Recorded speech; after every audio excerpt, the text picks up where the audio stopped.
Picture yourself stepping into a world you've never fully understood. A world hidden behind silk curtains and polished mahogany doors. Tonight, we're going somewhere historians rarely take you. We're entering the private chambers, the quiet drawing rooms, the secret hours of women who lived 3 centuries ago. And here's what nobody tells you about those hours between lunch and dinner in the 1700s. They weren't quiet at all. They were explosive. They were revolutionary. They were the birthplace of freedoms you enjoy right now, this very moment, without even knowing where they came from. What I'm about to share with you will completely change how you think about afternoon tea, about knitting, about something as simple as writing a letter to a friend. Because every one of those activities was a tiny act of rebellion. Every stitch, every word, every note played on a piano was part of a revolution so quiet that history almost forgot it happened. Almost, but not quite.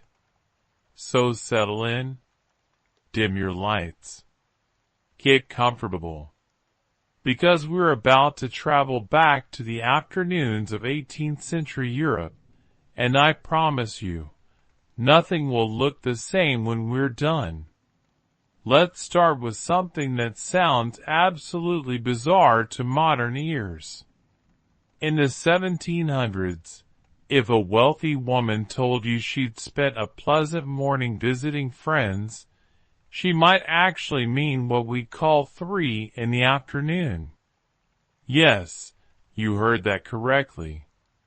Morning could stretch all the way until dinner, which often didn't happen until 8 or 9 at night. The entire concept of time worked differently for women back then. Why? Because a woman's day wasn't divided by clocks. It was divided by clothing. Morning meant everything before you changed your dress for dinner. Evening meant everything after. That single moment when you retired to your private chamber to transform from your day dress into your evening gown, that was the hinge on which the entire day turned. Think about what that tells us. A woman's existence was literally structured around appearance, around the performance of changing costumes for different acts of the same play. Now imagine you're a woman of some means in London, 1740. You wake before sunrise, maybe around 6. Your servants have been up for hours already, building fires, hauling water, preparing the house for the day. But these first moments, these quiet hours before breakfast, they belong to you alone. Maybe you practice piano in the stillness. Maybe you walk through your garden while dew still clings to the roses. Maybe you write letters by candlelight, your thoughts flowing freely before the demands of the day crash in. Breakfast doesn't happen until 10 in the morning. Can you imagine? Your entire morning vanished before you've even eaten. But you've already lived half a day in those pre-dawn hours. You've already claimed the only time that's truly yours. And then comes the afternoon. Those hours between breakfast and dinner.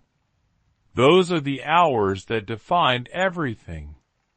Because while your husband could leave, could conduct business, could visit coffee houses where ideas and politics and philosophy flowed as freely as the coffee itself, you had to create your entire world within walls, within the carefully controlled spaces that society deemed appropriate for ladies.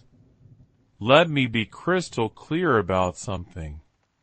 Not all women experience these afternoons the same way.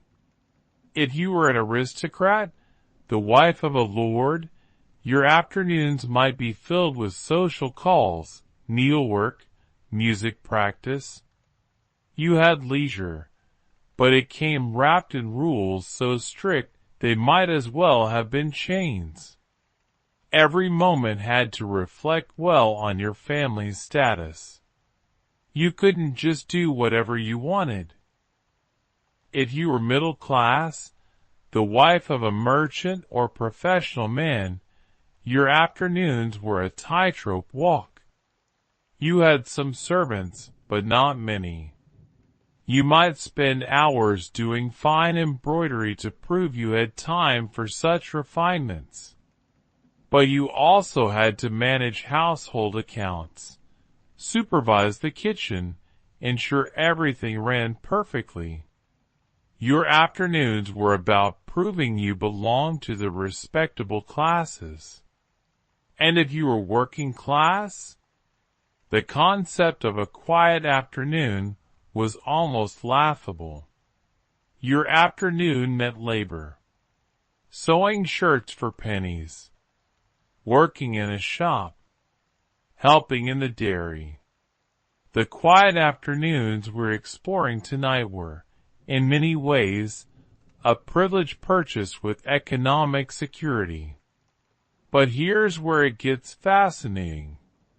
The women who did have these afternoon hours, they didn't waste them. They created entire universes. They built networks that would eventually shake the foundations of society. They developed skills and passions that official history tried to erase. Consider this brutal fact. In 1700s Europe, women couldn't vote, couldn't own property once they married. Everything became their husband's.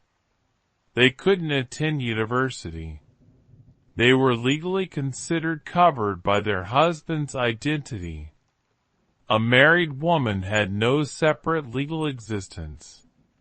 She was, quite literally, property. So how did women survive this?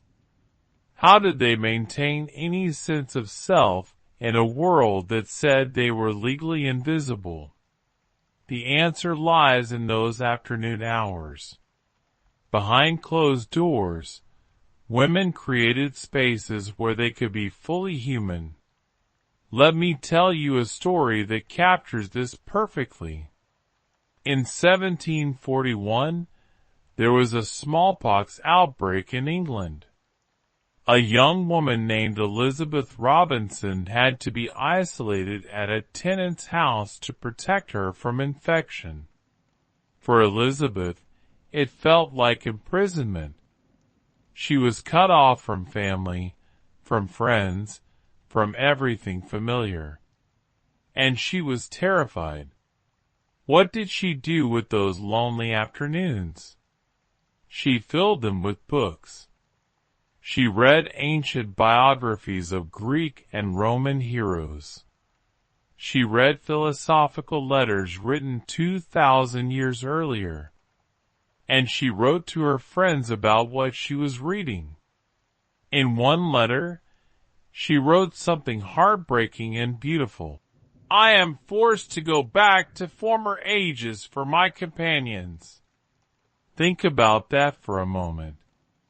A young woman, isolated during a plague, created community through books and letters. She wasn't just passing time. She was building intellectual friendships across distance, across time itself, reaching back to ancient Rome to find companions who understood the life of the mind. And she was doing something else remarkable. She and her friend were reading the same book at the same time and writing to each other about it. Sound familiar? It's basically an 18th century book club conducted through the mail. They were creating shared experiences through literature, using letters to discuss ideas, to challenge each other's thinking, to grow intellectually. This pattern became the foundation for something revolutionary. Elizabeth would later help create the Bluestocking Circle, a group of intellectual women who met regularly to discuss literature, philosophy, and ideas. They invited men to their gatherings too, but on equal terms. No flirting. No games. Just serious conversation. It was absolutely revolutionary. And it started from those lonely afternoons of reading and writing letters. But here's what moves me most about this story. From the outside, Elizabeth was following all the rules. She was staying home like a good woman should. She was occupying herself with quiet indoor activities. Everything looked perfectly proper. But inside, in her mind, in those letters, in those afternoon hours of reading, she was completely free. She was traveling to ancient Rome, debating with long-dead philosophers, learning from heroes of antiquity. Her body might have been confined, but her mind knew no boundaries. This is the secret of those 18th century afternoons. On the surface, they looked like nothing. Tea drinking, needlework, letter writing, music practice, simple domestic feminine activities. But underneath, these afternoons were where women built the foundations of change. Every letter shared between intellectual friends, every book read and discussed, every idea explored in the privacy of a drawing room was a tiny act of resistance against a world that said women didn't need minds of their own. The very structure of the day gave women something precious. When a woman retired to her chamber to change her dress, she had perhaps 30 minutes or an hour when she could be alone, or alone with just her maid. In a world where privacy barely existed, where even letters might be read aloud as entertainment, these moments of changing clothes were some of the only truly private moments a woman might have. Some women used these moments to write in secret diaries. Others used them to read forbidden books. Some just used them to think, to be alone with their thoughts, to remember who they were underneath all the social expectations. The afternoon hours were also when social visiting happened. And this was crucial because visits were how women maintained their networks, how they shared information, how they supported each other. Remember, there were no phones, no text messages, no email. If you wanted to stay connected, you had to either write letters or make visits.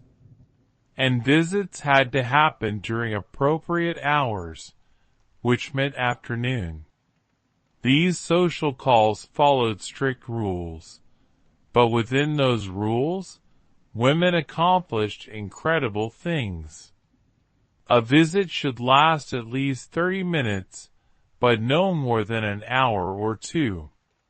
You would arrive, be shown into the drawing room, exchange news and gossip, perhaps take tea, then depart. But in those visits, women shared everything. Recipes, political opinions, advice on raising children, book recommendations. They created a whole network of information exchange that existed completely outside the male-dominated spaces of coffee houses and clubs. And let me tell you, That information network was powerful. When you couldn't participate in official politics, when you couldn't vote or hold office, information became your currency. Knowing who was marrying whom, which families were in financial trouble, what the latest fashion from Paris looked like, who said what at last night's dinner party. This was power. This was how women influenced their world. But we need to be honest about something too. Not all of these afternoon hours were empowering or creative. Some women spent their afternoons in crushing boredom. There's a devastating description in Jane Austen's Mansfield Park of a woman who spends her days sitting nicely dressed on a sofa doing some long piece of needlework of little use and no beauty. Day after day after day, just sitting there dressed up, doing work that accomplishes nothing, that isn't even beautiful. Some women experience their afternoons as a kind of prison. The same rooms, the same activities, the same limited conversation over and over. No wonder some of them turn to laudanum or other tonics to make the hours pass more bearably. This is the paradox of those 18th century afternoons. For some women, they were hours of freedom, creativity, and intellectual growth. For others, they were endless expanses of tedious time that had to be somehow filled. And for most women, they were probably both. Some days full of purpose and pleasure, other days hollow and haunting. What determined the difference? Often it came down to money and education. If you had money, you could afford books, musical instruments, art supplies. You could host tea parties and salons. Money bought you options. And if you had education, you had the tools to make use of those options. But even without money or education, women found ways to make their afternoons meaningful. Working-class women created their own communities. The quilting bee, where women gathered to work together on a quilt, was a treasured social event. The work had to be finished before the husbands came home for dinner, creating a pleasant urgency. And while they worked, they talked. They shared stories. They supported each other through life's challenges. These gatherings were second only to church services in their social importance. In a world where women's lives could be very isolated, these afternoon gatherings were lifelines. Now let's talk about tea. Because tea wasn't just a beverage in the 18th century. It was power in a cup. Imagine holding in your hand something worth more than its weight in gold. Something so precious it's kept locked away in a special box, and only you hold the key. Something that declares your status, your wealth, your very importance in society. Now imagine that this treasure is just dried leaves. In 18th century Europe, tea was exactly that precious. And the afternoon tea ceremony gave women something they had almost nowhere else: control. The year is 1662. A Portuguese princess named Catherine of Braganza is about to marry King Charles II of England. Among her dowry, she brings something that will change English culture forever: a chest filled with tea. Picture the English court seeing this strange drink for the first time. Dark leaves steeped in hot water, producing a bitter brown liquid. It must have seemed incredibly foreign. But Catherine loved her tea. And as queen, what she loved, the court had to at least pretend to love too.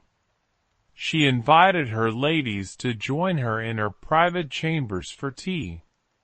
And here's something that might shock you. In the 18th century, it was perfectly normal for high-born ladies to receive callers while still in bed, drinking their morning tea. Yes, you heard that right. Important social visits could happen while the hostess was lounging in bed in her nightclothes, sipping tea. Can you imagine doing that today? But this wasn't seen as improper. It was actually a sign of intimacy and trust. Let's talk about why tea was so incredibly expensive. Between 1640 and 1822, the average person in England spent 9% of their earnings on tea. 9%. To put that in perspective, imagine spending 9% of your salary on just one beverage today. For most people, that would be hundreds of dollars every month just for tea. Why so expensive? Tea had to travel halfway across the globe.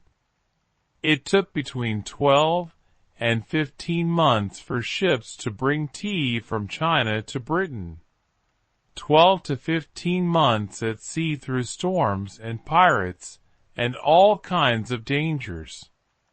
And when it finally arrived, the British government slapped a 119% import tax on it. The tax was more than the cost of the tea itself. This created a massive black market. Smugglers brought in tea illegally, avoiding the tax. Some historians estimate more tea was smuggled into Britain than imported legally. People risked their lives, went to prison, all for those dried leaves. But here's what fascinates me. Despite this astronomical cost, tea became a national obsession. Even people who could barely afford it were drinking tea. Why? What was so special? Part of it was medicinal. People believed tea had healing properties. It was supposed to be good for your health, unlike gin, which was destroying communities. The government actually encouraged people to switch from gin to tea. But more than that, tea created social opportunities. And for women especially, tea opened doors that had been firmly closed.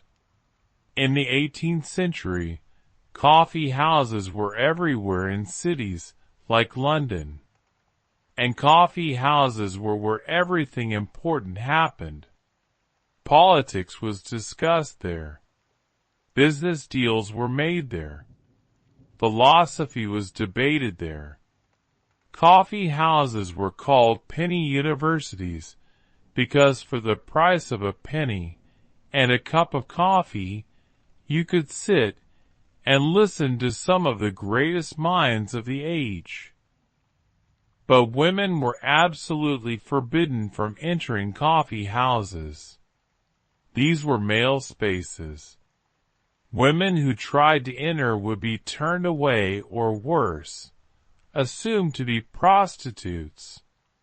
So women were shut out from all those conversations, all that intellectual exchange, all that social networking happening over coffee. Tea changed that. Because tea was associated with women from the start, thanks to Queen Catherine. And because tea was consumed at home initially, it was respectable for women. But then something magical happened. Tea gardens opened. These were outdoor spaces where people could stroll, listen to music, see entertainments, and yes, drink tea. And unlike coffee houses, tea gardens welcomed both men and women.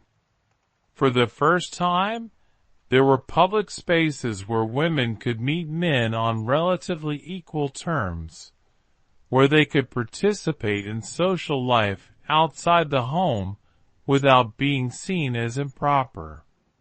Places like Vauxhall Gardens in London became hugely popular. People would dress in their finest clothes and spend entire afternoons and evenings there. There were concerts, fireworks, acrobats. Mozart performed at tea gardens. So did Handel. And women could go there. They could meet friends there. They could be seen. After being shut out of coffee houses, tea gardens gave women a public presence they'd been denied. But let's get back to the afternoon tea ceremony at home, because this is where women wielded real power. In wealthy homes, tea was kept in a locked tea caddy, and the lady of the house kept the key. Not the servants, not her husband, her.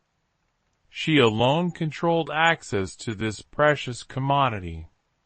When guests arrived for afternoon tea, the lady would unlock her tea caddy in full view of everyone. This wasn't just practical. It was theater. She was demonstrating her wealth, her status, her power. She would then blend her own teas, mixing different varieties to create her own custom blend. This was considered a refined skill. Think about what this meant. In a world where women controlled very little, where they couldn't own property, couldn't make legal decisions, couldn't even control their own money once they married, the tea ceremony gave them a realm of authority. In that drawing room, with that locked box and that key, the woman was in charge. The equipment for tea drinking was itself a status symbol. The finest porcelain from China was incredibly expensive and incredibly fragile. If you owned a porcelain teacup, you might have your portrait painted holding it. People were so proud of their teacups that they would bring their own to parties, carried in special padded cases. Early teacups didn't have handles. They were bowls, drunk Chinese style. You would pour the hot tea into the saucer to let it cool, then drink it from the saucer. Handles on teacups didn't become standard until about 100 years later. And after a tea party, the hostess herself would wash the cups, not the servants. The lady of the house would have 2 bowls of water brought to the drawing room and would personally wash each precious cup. These cups were too valuable to trust to anyone else. Tea parties became places where scandal and gossip flowed as freely as the tea itself. There's a wonderful 18th century quote, "Love and scandal are the best sweeteners of tea." The real sweetness wasn't sugar. It was the intimate conversation, the secrets shared, the gossip exchanged. Servants were traditionally kept out of the drawing room during tea. When the servants weren't there, women could talk more openly. They could share information they didn't want spreading to other households. They could discuss politics, religion, personal matters, anything they wanted. And sometimes tea parties became places of real intellectual exchange. The famous Bluestocking Society often met for tea. But these weren't typical tea parties. They invited both men and women with a strict rule. No flirting, no card games, just conversation about literature, philosophy, science, and ideas. They were using the respectable framework of a tea party to create something revolutionary. A space where women's minds were taken as seriously as men's. Not everyone approved. The bluestockings were often mocked. The name itself started as an insult. But the bluestockings didn't care. They kept meeting, kept discussing ideas, kept proving that women could engage with serious intellectual topics. Tea was never just a drink. It was ceremony.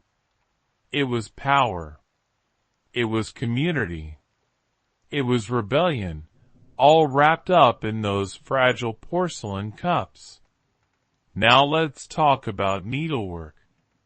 Because what women did with their needles in those quiet afternoon hours tells us everything about creativity, resistance, and the prison that beautiful things can sometimes be.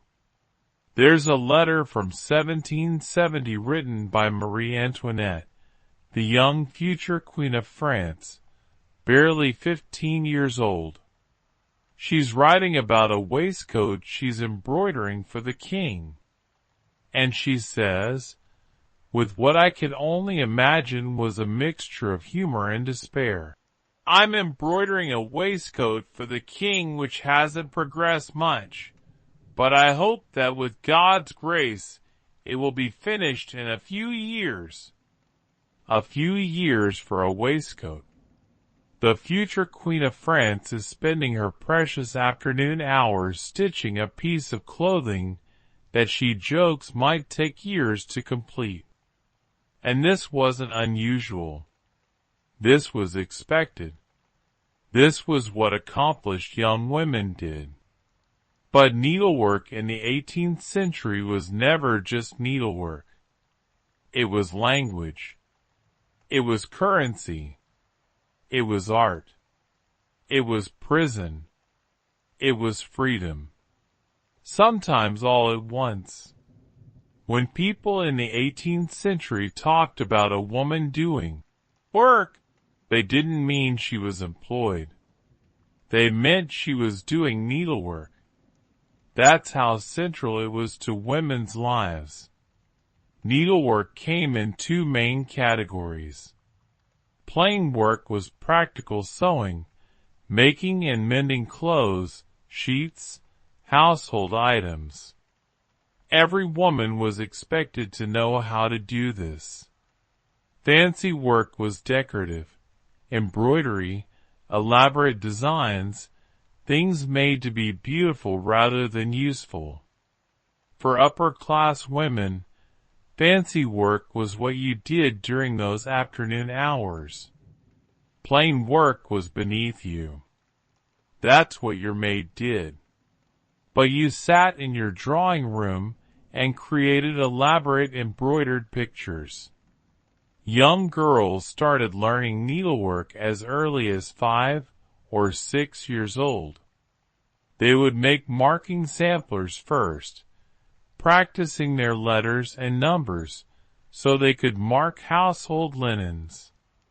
Then around 12 or 13, girls would make decorative samplers. These were like their resumes.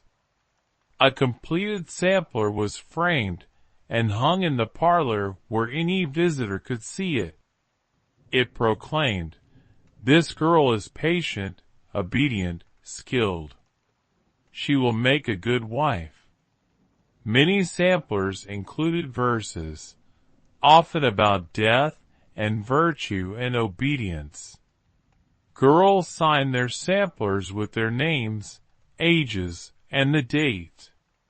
And sometimes when you look at these samplers in museums today, that's all we know about that girl.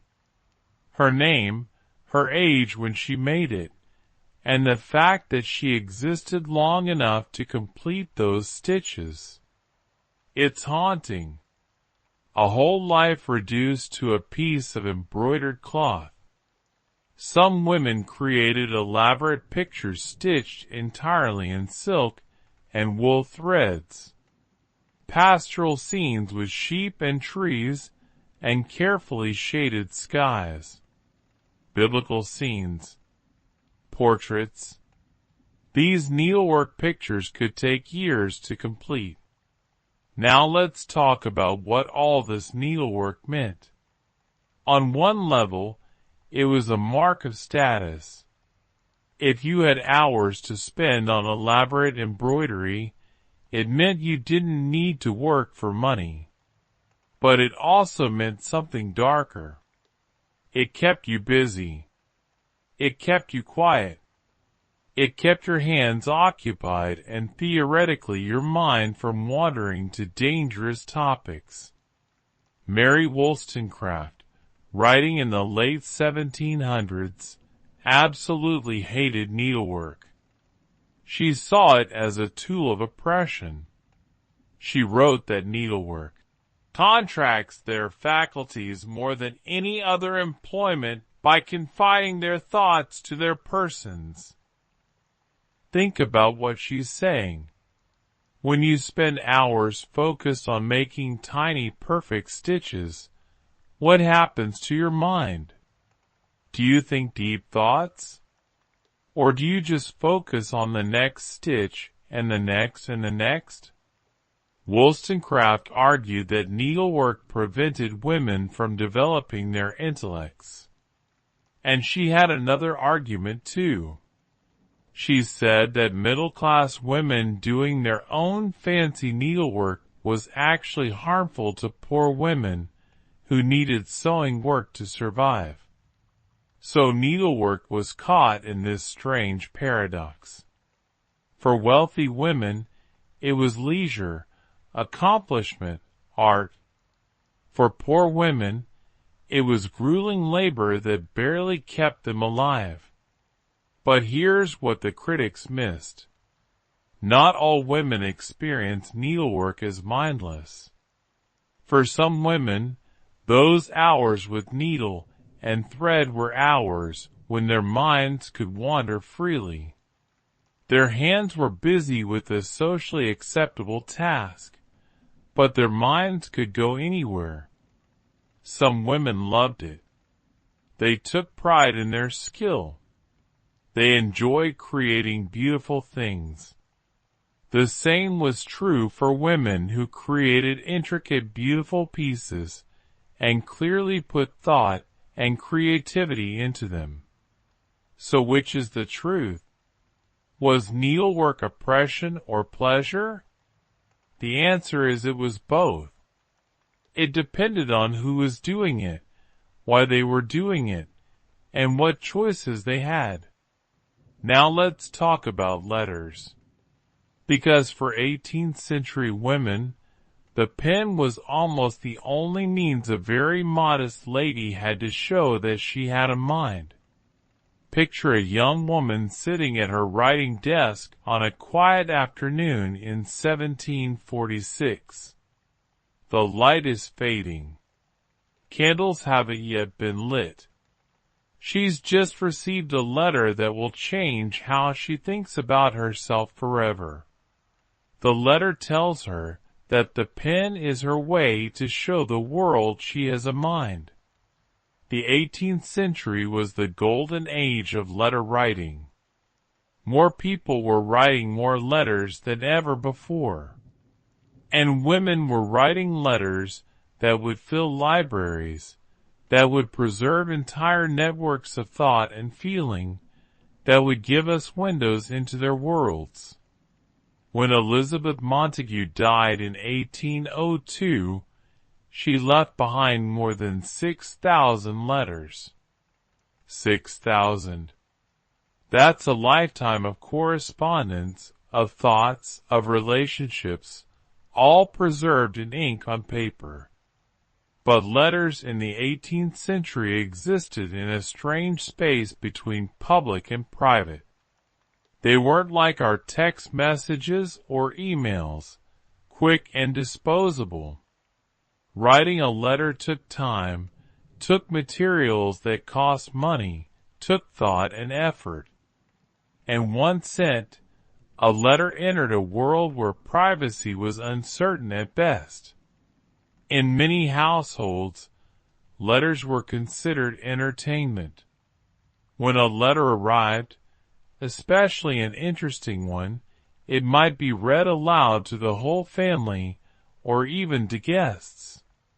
So you're writing a letter, pouring out your thoughts, but you know that multiple people will read it. How does that change what you write? And yet women found ways to be honest, to be real, to share their true thoughts in letters, even knowing they might be shared. Because letters were the only space where women could write in their own voices. Letter writing became so important that there were manuals to teach people how to do it. These guidebooks had model letters for every situation. Letters of condolence. Letters requesting payment of debts. Letters of advice. Even letters showing how to politely refuse an unwanted suitor.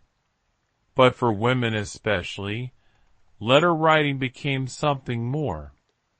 It became a way to maintain relationships, to build networks, to participate in intellectual life despite being shut out of universities and coffee houses. Women all over England and Europe were reading the same books at the same time and writing to each other about what they'd read. They were creating reading groups conducted entirely through correspondence.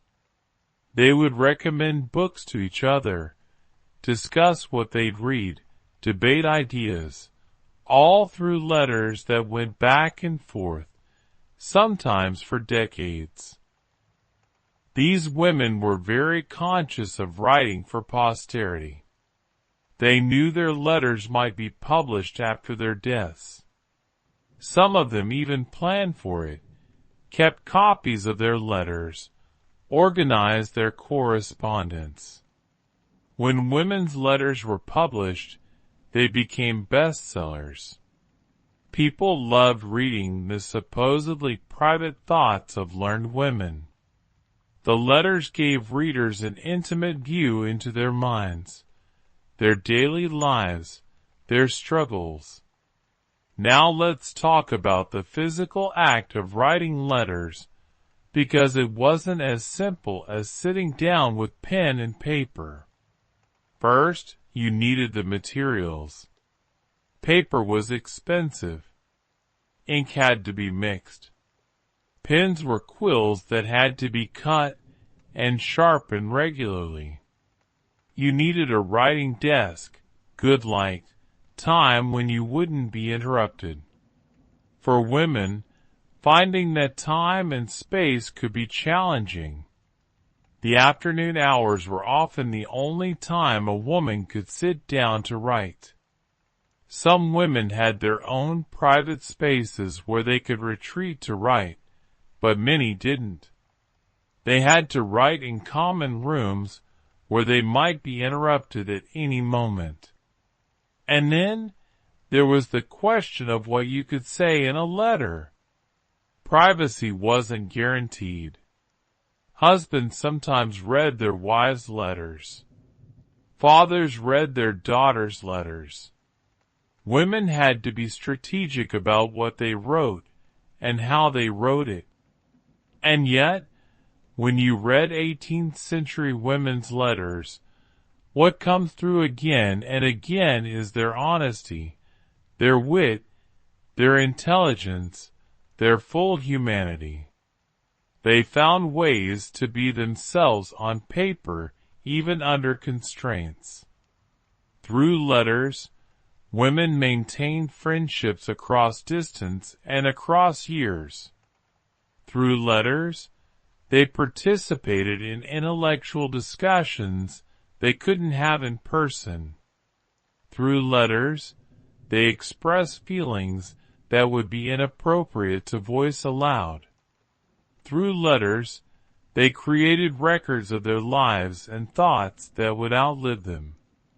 The pen really was, as one writer said, the only means many women had to show they had minds. And they used that pen brilliantly, filling pages with their thoughts, creating a legacy that would influence everything from feminist movements to literary traditions. Now let's talk about music. Because when a woman sat down at her harpsichord or piano in the afternoon and began to play, something shifted in the room. Everyone had to be quiet. Everyone had to listen. For those minutes when she was performing, she commanded attention in a way that was otherwise almost impossible for a woman. Close your eyes for a moment and imagine you can hear it. The bright crystalline sound of a harpsichord filling an 18th century drawing room. Each note precise, almost bell-like, as a young woman's fingers move across the keys. She's been practicing this sonata for months. This afternoon, finally, she'll play it for guests. Her future might depend on how well she plays these next few minutes. In the marriage market of 18th century Europe, musical skill wasn't just an accomplishment. It was currency. But while everyone was watching her perform, judging whether she played well enough to be considered marriageable, something else was happening. Through music, women found one of the few socially acceptable ways to express deep emotion, to command attention, to take up space in a way they couldn't do anywhere else. For middle and upper class women, being able to play a keyboard instrument was considered absolutely essential. If you couldn't play the harpsichord, or later the piano, you were considered uneducated, unrefined, not fit for polite society. Parents invested significant money in music education for their daughters. They bought expensive instruments. They hired music masters to come to the house for lessons. They made sure their daughters practiced every single day. Musical ability was seen as a direct reflection on the family's status and wealth. A harpsichord was a massive, expensive piece of furniture. It dominated whatever room it was in. If your family owned a harpsichord, and especially if it was beautifully decorated, it announced to every visitor, "We have money, we have culture, we have refined daughters." If you were a girl from a family that could afford it, you probably started lessons around age 7 or 8. Your teacher would most likely be male, which created an interesting social situation. Here was a man coming regularly to your home to spend time alone with you. This was one of the few contexts where a young woman and an unrelated man could be alone together without it being scandalous. The hours and hours of practice, learning scales and exercises, working through increasingly complex pieces. And the goal was always the same, to be able to perform competently for guests, to display your accomplishment, to prove you were worth marrying. The harpsichord worked very differently from the piano. When you press a key on a harpsichord, a small piece plucks the string. It produces the same volume, no matter how hard or soft you press the key. You can't make the harpsichord louder or softer by varying your touch. This was seen as appropriately feminine. The harpsichord was delicate, refined, controlled, just like a lady should be. The piano, which became popular in the later part of the 18th century, was different. On a piano, you can play soft or loud depending on how hard you strike the keys. The piano allowed for much more dramatic expression, more emotional range. Some people thought the piano encouraged too much passion, too much dramatic expression. But gradually the piano won out. For women with sufficient talent and determination, music could be more than just an accomplishment to attract a husband. It could be a genuine creative outlet, even a profession. But for every woman who became a professional musician, there were hundreds whose musical abilities remained within the domestic sphere. And yet, when a woman sat down at her harpsichord or piano and began to play, something powerful happened. For those minutes, she commanded attention. Everyone had to be quiet. Everyone had to listen. For those minutes, she had power. Music allowed for the expression of emotion that would be inappropriate in other contexts. A woman couldn't stand up and deliver a passionate speech, but she could play music that expressed passion, drama, sadness, joy. All the emotion, she had to keep control the rest of the time. Some women used music to express themselves in ways they couldn't do anywhere else. The hours of practice weren't wasted time. They were time when their hands and minds were occupied with something beautiful, something that required all their concentration and gave them a sense of achievement. Now let's talk about salons. Those remarkable afternoon gatherings that became incubators for some of the most important ideas of the age. Imagine the drawing room of a wealthy woman in the 1750s. Philosophers, artists, writers, and scientists mix with aristocrats and diplomats. Voltaire is there discussing his latest ideas. Artists show their latest work. Musicians perform. And the hostess orchestrates it all, guiding conversation, introducing people who should know each other, supporting artists and thinkers whose work she believes in. And here's what's crucial.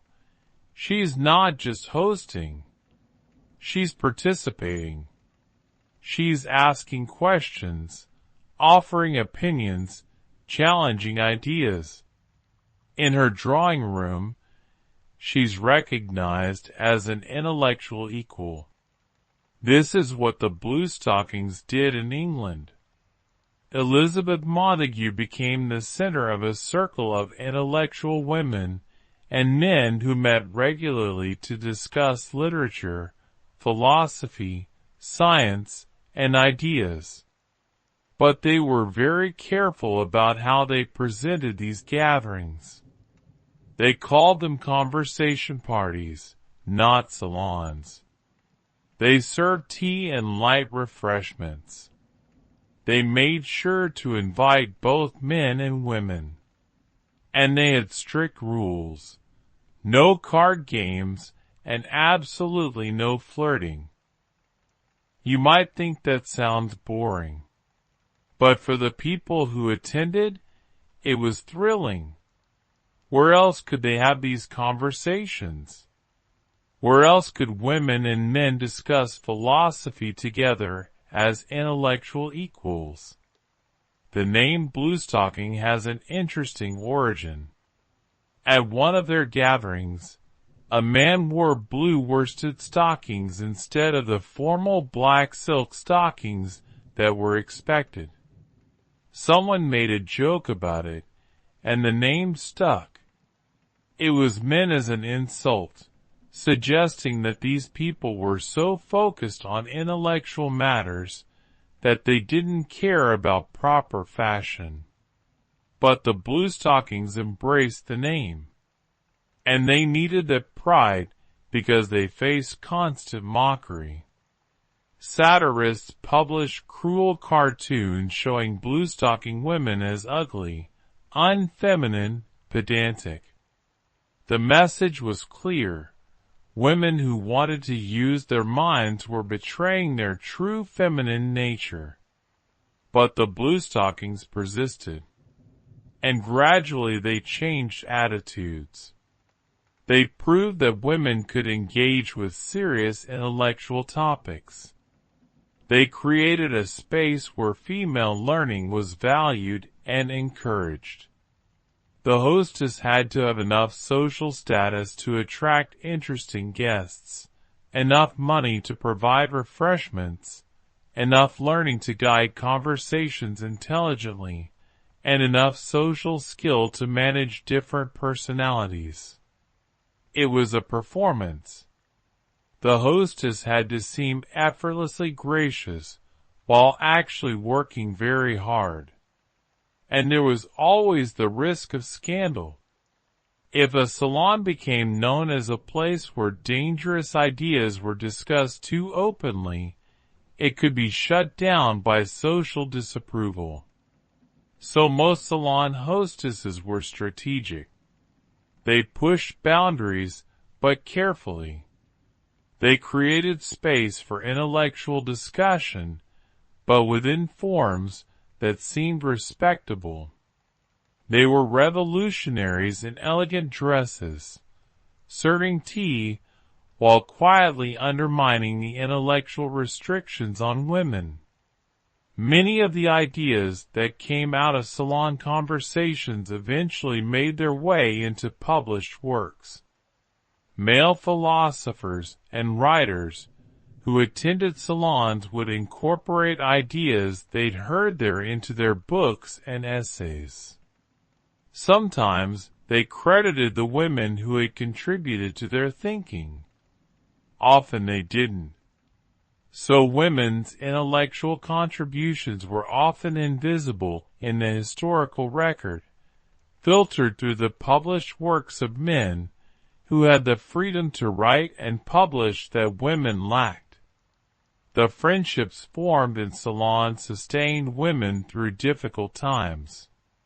When you found other women who valued learning, who took ideas seriously, who supported your intellectual ambitions, you weren't alone anymore. This is what made salons so powerful and so threatening. They created communities of women who supported each other, who validated each other's intelligence, who gave each other permission to think and speak and write. And they trained women in skills that would later become politically important. How to speak persuasively, how to organize groups, how to build coalitions, how to navigate social politics. All of these skills developed in drawing room conversations would later be used by women fighting for education rights, legal rights, the vote. The salon was a school for revolution, even if it looked like just another afternoon social gathering. Behind the tea and the polite conversation, women were learning to use their voices, to trust their minds, to imagine that they might be more than what society told them they had to be. But we need to acknowledge something. Not all of these afternoon hours were empowering. Some women spent their afternoons in crushing boredom. Some women experienced their afternoons as a kind of prison. The same rooms, the same activities, the same limited conversation over and over. There's a feeling that women in the 18th century knew intimately but rarely named. The Duchess of Bedford, writing in the 1830s, called it a sinking feeling that came between lunch and dinner. A sinking feeling. Those two simple words carry so much weight. Not sadness, not depression, just a sinking feeling. As if something inside you was slowly dropping, pulling you down into a darkness you couldn't quite name or escape. Behind all the accomplishments we've explored, there was often profound unhappiness. Loneliness so deep it felt like drowning. Boredom so crushing it made hours feel like years. Depression that had no name and no treatment. And nobody wanted to acknowledge it. Because if you admitted that the life you were supposed to be grateful for was actually making you miserable, what did that say about you? If you had everything a woman was supposed to want, and you still felt that sinking feeling every afternoon, clearly something was wrong with you. Not with the system. With you. Many women kept diaries where they wrote about feeling low-spirited and melancholy. But they almost always followed these admissions with self-criticism. They had no reason to feel sad. They should be grateful. They were being foolish or weak. They internalized the message that their feelings were invalid. Can you imagine living like that? Feeling genuinely depressed, but believing you have no right to those feelings? Having to hide your unhappiness not just from others, but from yourself? And the isolation made everything worse. If you were an upper-class woman, you might go days without seeing anyone except your servants and immediate family. And you couldn't confide in servants. That would cross social boundaries. So you were surrounded by people, but completely alone. Many marriages were business arrangements. Families negotiated them like contracts. A woman often had little to no say in the matter. Imagine spending your afternoons in a house with a man who is basically a stranger. Imagine knowing you will spend the rest of your life with this person. Imagine knowing there is no escape. Divorce was nearly impossible and socially ruinous. Separation was slightly more possible, but still scandalous. So you were trapped. And those long afternoon hours must have felt endless. Some women turned to laudanum, a tincture of opium and alcohol. Doctors prescribed it for everything.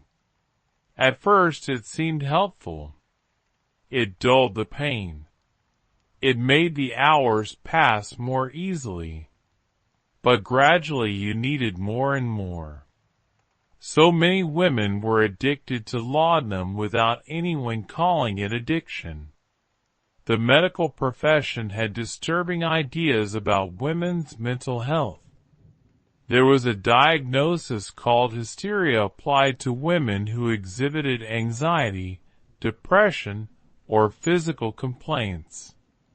The word comes from the Greek word for uterus, because doctors believe these problems originated in the womb. The underlying assumption was always the same. If a woman was unhappy, something was wrong with her female body, not with her circumstances. The possibility that she might be unhappy because her life was genuinely difficult was rarely considered. But not all women were depressed or unhappy. Many women found genuine joy in their lives. Some women thrive within the constraints. The problem is that society provided no legitimate way to be unhappy. If you were one of the women who struggled, you had to suffer in silence. This expectation of constant contentment, this pressure to always be grateful and cheerful, was itself a form of cruelty. Everyone feels sad sometimes. But women weren't allowed to acknowledge these normal human experiences. And the tragedy is that this pattern hasn't entirely disappeared. Even now, women's depression and anxiety are sometimes dismissed as personal failings rather than reasonable responses to systemic problems. But here's what gives me hope. The women who suffered through those lonely afternoons, they survived. Many of them found ways to create meaning and joy despite their constraints. And some of them left us a record of their struggles that helps us understand that we're not alone. Now let's trace the line from those quiet afternoons to the world we live in today. Because those women sitting in their drawing rooms feeling isolated and restricted, they were part of a story that's still unfolding. Draw a line in your mind. It starts in 1746 in a drawing room where Elizabeth Montagu sits writing letters, discussing philosophy, building the network that will become the Bluestocking Society. Follow that line forward through the decades. And where does it end up? In 1848 at Seneca Falls, New York, where women gather for the first women's rights convention in American history and demand the right to vote. That's not a metaphor. That's actual history. The women who organized Seneca Falls were the intellectual descendants of those 18th century women who created spaces for female thought and discussion. It started with education. The Bluestockings made a crucial argument. Women were capable of serious learning. This wasn't obvious to everyone. Many people genuinely believed women's minds were inferior. By demonstrating that women could think as well as men, these 18th century women laid the groundwork for arguing that women deserved education. By the early 19th century, schools for girls were opening. These were real educational institutions teaching history, literature, mathematics, languages. And educated women wanted more than just to be educated. They wanted to use their education. They wanted professions, careers, public roles. Mary Wollstonecraft, writing in 1792, made the revolutionary argument that women deserved the same education and the same rights as men. Her book became a foundational text for feminism. It influenced women who came after her, who took her ideas and pushed them further. The skills women developed in those afternoon hours became crucial. Organizing tea parties and salons taught them how to bring people together, how to facilitate conversation, how to build communities. These organizational skills became crucial when women started organizing for political change. The temperance movement was heavily driven by women. They organized meetings, gave speeches, circulated petitions. The abolitionist movement had significant female participation.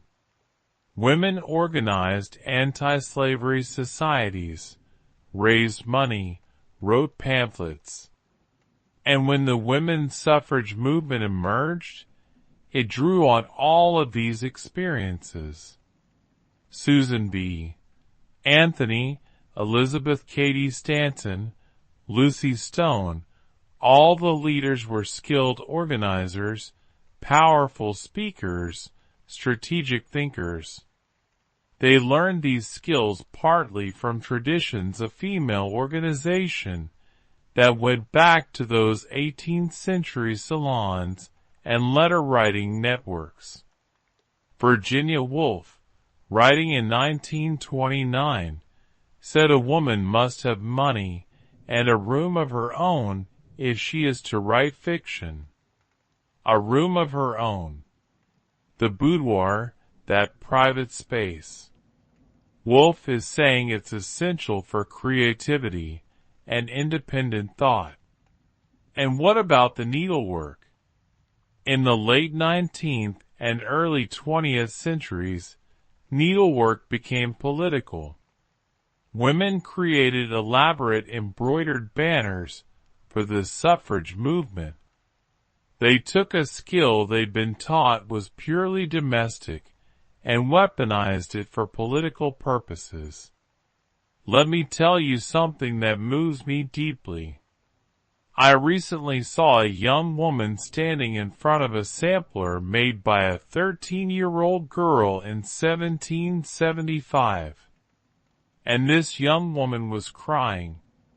She said, "I just keep thinking about how young she was, and how she had to stitch these messages about being obedient.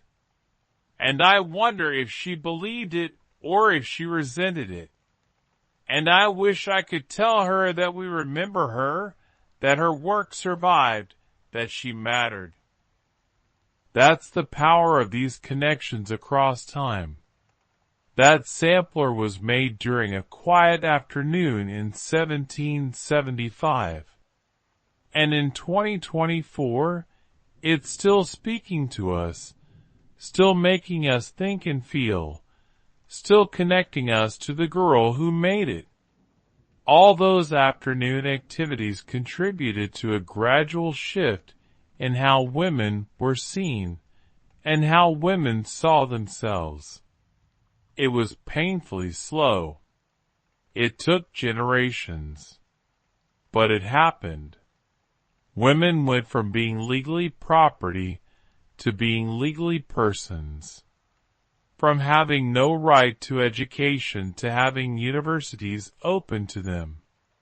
From being forbidden to vote to winning suffrage. From being barred from most professions to being able to pursue any career. We're not done.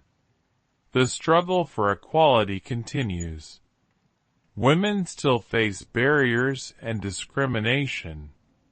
But we've come so far from those 18th century drawing rooms. And that progress started in part in those quiet afternoon hours. Started with women who read books and had ideas. Started with women who wrote letters and built networks. Started with women who created salons and proved they could think.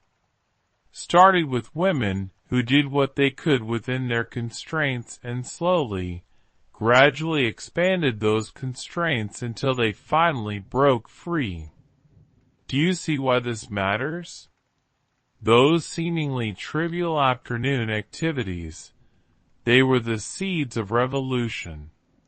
They were women claiming whatever space they could, developing whatever skills they were allowed, building whatever networks were possible, and then using all of that to demand more. Every woman who reads this, who has the freedom to pursue education or a career, who can vote and own property and make her own decisions, you are living in a world those 18th century women helped create. They were part of the long chain of resistance and resilience that eventually led to change. And the struggle continues. We inherit both their achievements and their unfinished work. The question is, what will we do with those quiet hours that we have? How will we use the rights they helped win? What will we create? Because history doesn't stop. The story isn't finished. Those 18th century women were part of a long story of human liberation that continues in our time. Their afternoon hours contributed to our freedom. What will our hours contribute to the freedom of women who come after us? I hope you'll think about that. I hope you remember when you sit down with a cup of tea or pick up a book or write a letter or create something with your hands that you're part of a long tradition. Women have been doing these things for centuries, finding meaning and creativity in whatever spaces they were allowed, and slowly expanding those spaces until they broke through walls that seemed unbreakable. Those quiet afternoons in 18th century Europe weren't really quiet at all. They were full of thinking and feeling and creating and resisting and surviving and slowly, gradually changing the world. And that work continues in our afternoons, in our quiet hours, in the spaces we create for ourselves. We continue that work. We remember those women. We honor them by using the freedoms they helped win. We continue their fight by pushing for the equality that still eludes us. We are their legacy. And we owe them not just gratitude but action. Thank you for taking this journey with me, for spending these hours exploring the hidden world of 18th century women's afternoons. I hope you've learned something, felt something, been moved to think differently about history and about the quiet moments in your own life. Sleep well. Dream deeply. And remember, you are part of a story that began centuries ago and continues through you into the future.